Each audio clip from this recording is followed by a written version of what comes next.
My Christmas bash last week, packed with every A-lister in Santa Barbara except Meghan and Harry. I played middleman on their security setup, but trust was broken, my reputation took a hit, and the bills were never paid.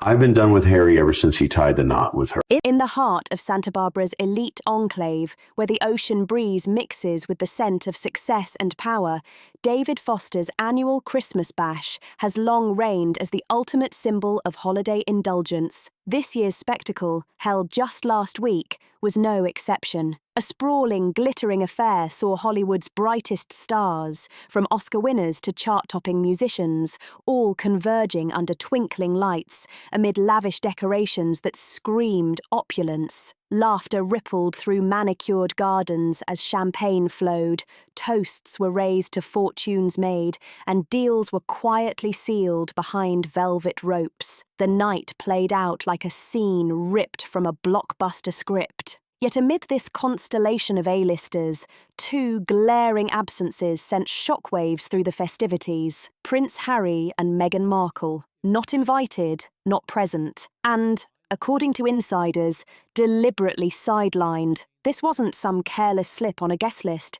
It was a calculated, pointed snub, speaking volumes about shifting allegiances in the rarefied, high-stakes air of celebrity circles. Foster's declaration that he'd been done with Harry ever since he tied the knot with Meghan marks a pivotal shift, highlighting the role Meghan allegedly played in the sudden deterioration of what was once a promising connection. Sources indicate that prior to the 2018 wedding, Foster's interactions with Harry were smooth, unencumbered, focused on mentorship and shared pursuits like polo, where Harry found comfort and normalcy amid the chaos of royal upheaval. Foster, with his long history mentoring top musical talents, extended that same guidance to Harry, offering priceless insights on navigating fame, media scrutiny, and the pitfalls of public life. But post-nuptial, Meghan's influence reportedly changed the dynamic, introducing layers of ambition and controversy that clashed with Foster's core values of discretion,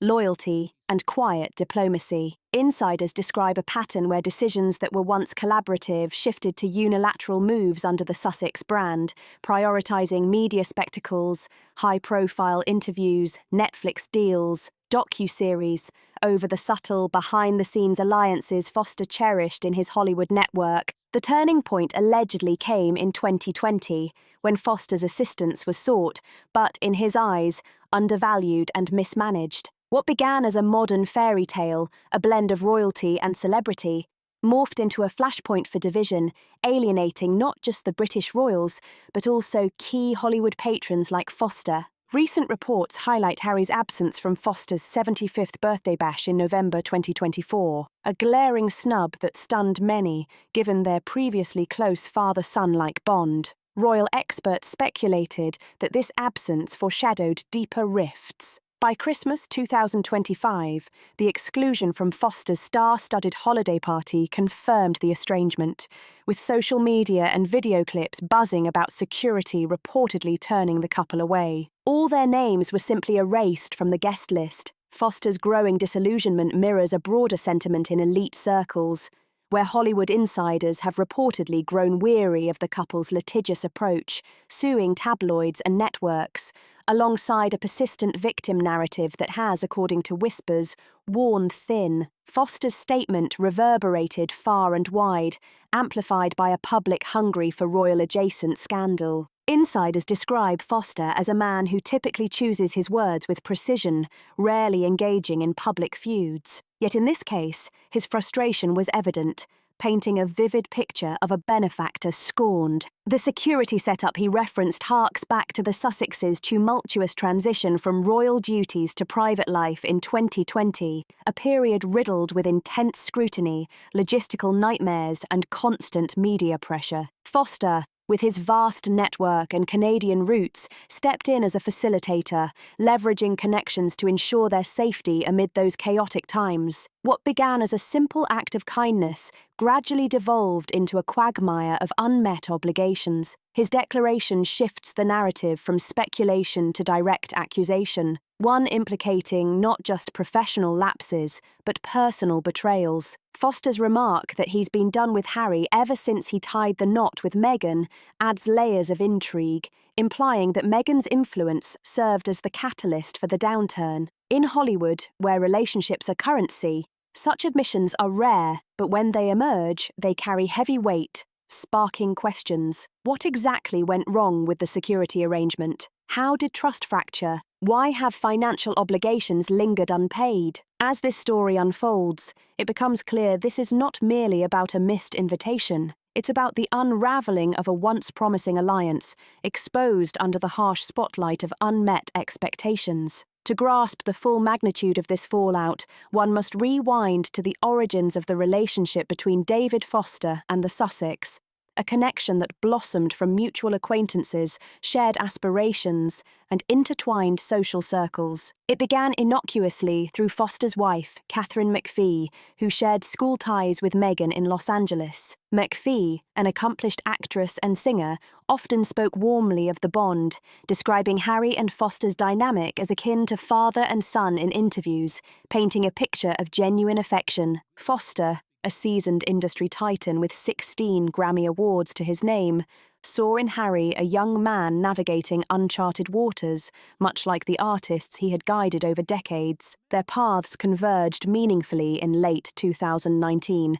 as Harry and Meghan plotted their exit from the royal fold. Foster, with his Canadian heritage and deep knowledge of real estate and high society, became an unlikely yet crucial ally. He facilitated their stay at a luxurious Vancouver Island mansion, a secluded haven linked to billionaire tech investor Yuri Milner through a complex trust. This wasn't just about lodging, it was a lifeline. At a time when security concerns loomed large and paparazzi hounded their every move, sources recall Foster's enthusiasm, describing how he treated the couple as part of his extended family, offering guidance on media strategies, logistics, and adjusting to life in North America. Double dates were spotted at upscale eateries, cultivating an image of camaraderie that contrasted sharply with the royal family's reputed chill. But the bond went deeper than social appearances. Foster played a key role in introducing the Sussex to Hollywood's power circles,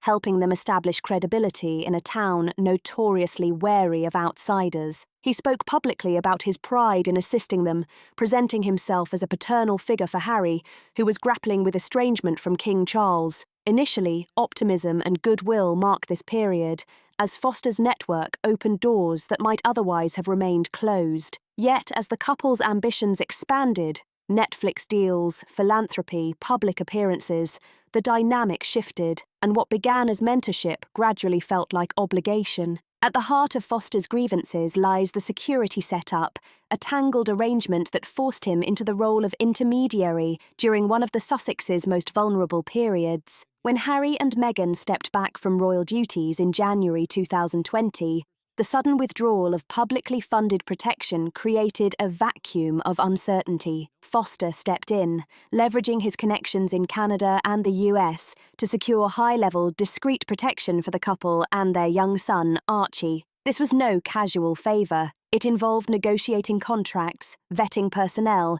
and ensuring smooth transitions as they moved between locations. The Vancouver Island mansion, arranged by Foster, became a fortress of privacy, but the effort extended far beyond walls and security systems. Foster personally vouched for the couple in dealings with security firms, putting his own reputation on the line to expedite arrangements amid growing threats from media intrusion and potential stalkers. He facilitated meetings with top-tier firms and advised on protocols, drawing on decades of experience with celebrity protection. What started as a gesture of friendship and loyalty ultimately became a complex, high-stakes operation. The security demands escalated as the Sussex relocated to California, involving armoured vehicles, surveillance systems, and round-the-clock guards. Foster continued acting as a liaison to smooth logistical hurdles, but what was meant to be temporary assistance morphed into a prolonged entanglement. Sources say Foster grew increasingly uneasy as the couple's requirements ballooned, straining his resources and testing the limits of his goodwill. This saga underscores the high stakes of such interventions, where a simple act of help can entangle someone in a web of obligations, ultimately leading to the very breaches Foster now laments. Trust, the elusive foundation of any relationship, shattered irreparably in the wake of the security arrangements, leaving Foster feeling exposed, vulnerable, and betrayed. According to insiders familiar with the saga, the breakdown started subtly, with small miscommunications over the scope of David Foster's involvement. Foster had stepped in expecting a straightforward facilitation, but sources allege that the Sussex team gradually began treating him as an ongoing consultant, bombarding him with endless requests that blurred the lines between friendship and professional obligation. One notable incident reportedly involved a last-minute switch in security protocols at a high-profile event. Foster's recommendations were overridden without consultation, leading to a near miss with paparazzi that could have spiraled into a PR disaster. The fracture deepened when confidential details of these arrangements leaked to the press, casting Foster in an unflattering light as a royal fixer. Insiders insist this wasn't accidental. It stemmed from internal leaks within the Sussex camp, seemingly intended to bolster their narrative of independence, but inadvertently dragging Foster into the harsh spotlight. A man who prides himself on discretion, honed over decades in the music industry, Foster found his name increasingly tied to the couple's controversies, from Oprah interview revelations to ongoing palace disputes. Trust eroded further amid allegations of unmet promises. Foster allegedly secured discounted rates from security providers based solely on his word, only to face pushback when reimbursements lagged. This period marked a turning point, with Foster reportedly confiding in close friends about feeling used and taken for granted. The betrayal was not merely logistical, it cut deep, personally. Harry, whom Foster viewed as a surrogate son, seemed increasingly distant. Under Meghan's influence, sources describe tense exchanges where Foster sought clarity on commitments, only to receive evasive, frustrating responses. In the ruthless world of celebrity, trust is currency, and losing it can be devastating. For Foster, the fracture represented more than a failed favour. It was a profound disappointment, transforming a once warm, promising alliance into a cautionary tale of how quickly bonds can shatter when self-interest prevails. The blow to David Foster's reputation stung acutely. Revered as a pillar of the entertainment industry, his name carries weight, synonymous with integrity, precision, and success. Yet association with the Sussexes' security chaos thrust him into tabloid fodder, casting him not as a helpful friend, but as an enabler in their dramatic royal exit. Industry peers reportedly began questioning his judgment, whispering about potential conflicts of interest due to his Canadian ties and the mansion's ownership links to offshore trusts. Scrutiny peaked when media reports detailed the arrangement, forcing Foster to field awkward inquiries at events and professional meetings. The repercussions rippled subtly: delayed collaborations, hesitant investors, and a tarnished aura of reliability. Foster, who has produced legends and scored films, relies on a network built on trust and mutual respect. The perception that he'd been duped or left holding the bag undermined confidence among some artists, reportedly causing second-guessing over partnerships for fear of similar entanglements. Socially, the impact was equally significant. In Santa Barbara's tight-knit elite community, where the Sussexes also reside, Foster's exclusion of them from his holiday party was interpreted as a bold reclamation of his standing. Insiders note that restoring his reputation required deliberate distancing, including careful public statements, downplaying the friendship, and clarifying he had never met the couple's children. The ripple extended into family life with his wife, Catherine McPhee, caught in the crossfire because of her school connection with Meghan. Sources say the strain on their household prompted Foster to prioritise his hard-earned legacy over lingering loyalties in Hollywood. Reputation is everything, a fragile construct that can crumble under scandal. For Foster, this episode became a harsh reminder.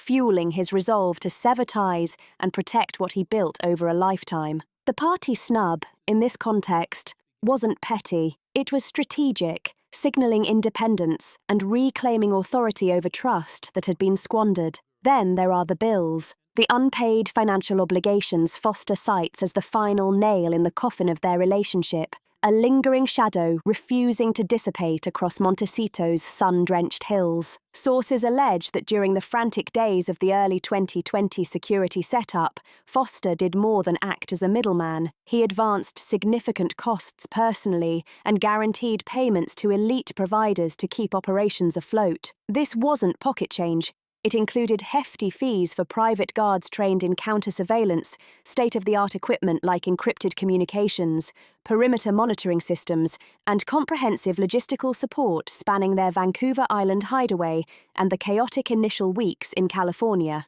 Estimates from those familiar with high-end arrangements place the total in the low six figures, possibly higher when accounting for emergency add-ons. Amid relentless paparazzi pursuits and online threats for multimillionaires like the Sussexes, whose Netflix deals and book advances reportedly netted tens of millions, these costs might seem trivial. But for Foster, a meticulous businessman defined by ironclad contracts and balanced books, this represented a matter of principle. Loose ends in professional dealings were not mere oversights.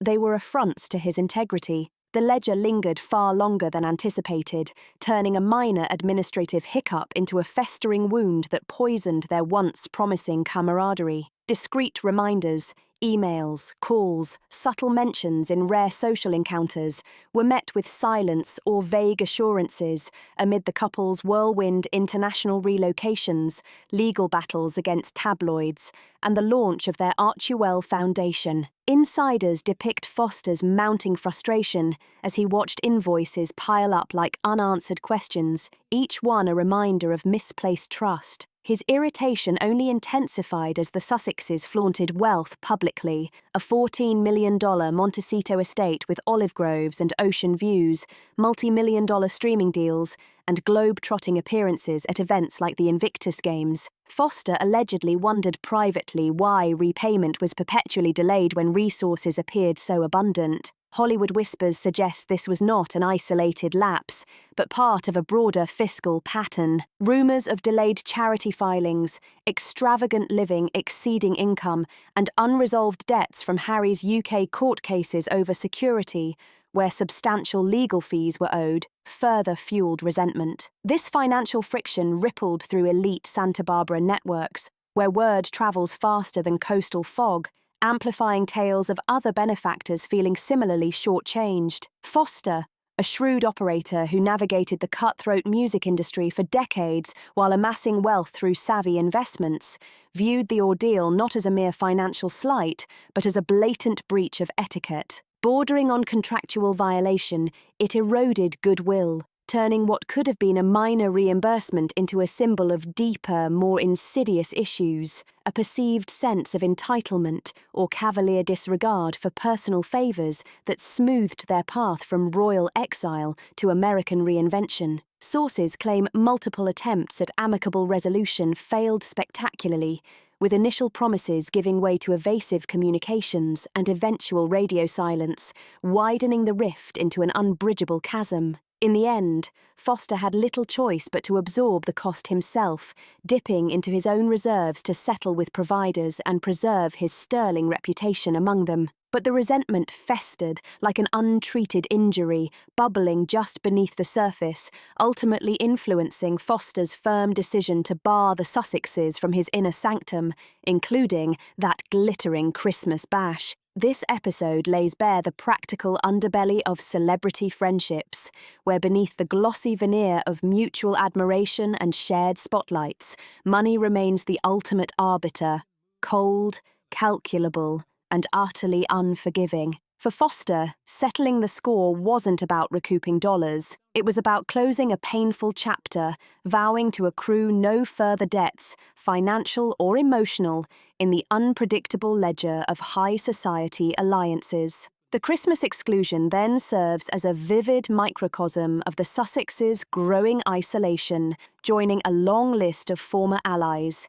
From media mogul Oprah Winfrey, who has scaled back public endorsements, to the Beckhams, whose once warm ties cooled after reported social slights, and even neighbours in Montecito who've quietly distanced themselves amid community tensions and whispered scandals. Other prominent figures, like Tyler Perry, who provided early sanctuary, and celebrities who once championed their causes, now maintain a cautious silence, wary of the drama that seems to follow the couple wherever they go. In the end, this saga fractures the myth of seamless integration into American high society for Harry and Meghan, exposing the stark challenges of transplanting royal entitlement into a merit-based, fame-driven ecosystem. Foster's party, brimming with A-listers and echoing with unbridled festivity, underscores the Sussexes' outsider status. It is a direct consequence of broken trust, damaged reputations, and unsettled accounts lingering like unpaid debts. As Santa Barbara's lights dim on another holiday season,